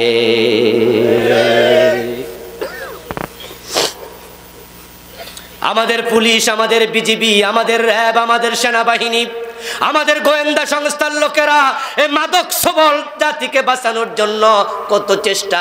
রাস্তায় গেলেই রাতের বেলা গাড়ি চেক, অধিকাংশ চেক হয় শুধুমাত্র ইয়াবা খোঁজে, গাঁজা আছে কিনা, হেরোইন আছে কিনা। তারপরে কি বন্ধ হয়েছে মাদক? কল্পনা করতে পারবেন না। আপনার বাড়ির পাশের যে চা দোকানটা দেখেন, দিনের বেলা চানাচুর বেচে, মুড়ি বেচে, বিস্কিট বেচে, চা বেচে, এমনও হতে পারে রাতের 12টার পর থেকে ইয়াবা বিক্রি চলছে। একটা ঘরে যদি একজন মাদকাসক্ত হয়, পুরাটা ফ্যামিলি জাহান্নাম বানায়া সারে। নিজের কলিজার টুকরা সন্তানকে কেমনে বাঁচাবেন? এই জাতির যুবকদের শেষ, চরিত্র শেষ। দিহানার অনুষ্কার ঘটনা তো একবারে তাজা। কোথায় নামছে, কত নিচে নামছে ভাবেন। ছোট্ট ছোট্ট পোলাপান আজকে কোথায় গিয়ে থেমেছে।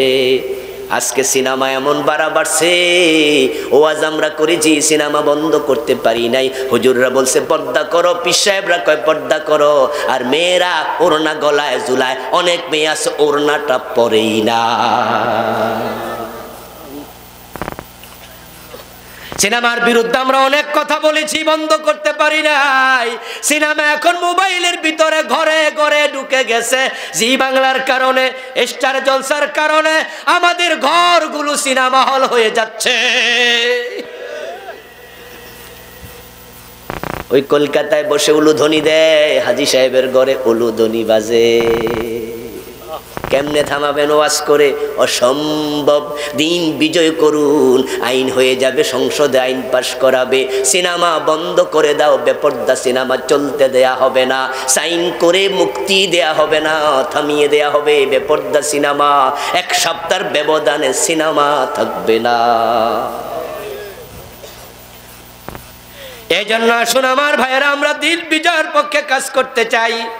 এটা শুরু করে দেন। আমি আজকে ওয়াজ করছি, কালকে মরে যেতে পারি। দিন বিজয় আরো 50-100 বছর পরে হতে পারে। আপনারা কেউ হয়তো দেখবেন না, তাও হতে পারে। তবে ইমাম মাহদী যখন আসবে, দিনের বিজয় তখন কেউ ঠেকাতে পারবে না। আমরা আজকে দিন বিজয়ের প্রাসাদের ফাউন্ডেশনের কাজ শুরু করতে চাই।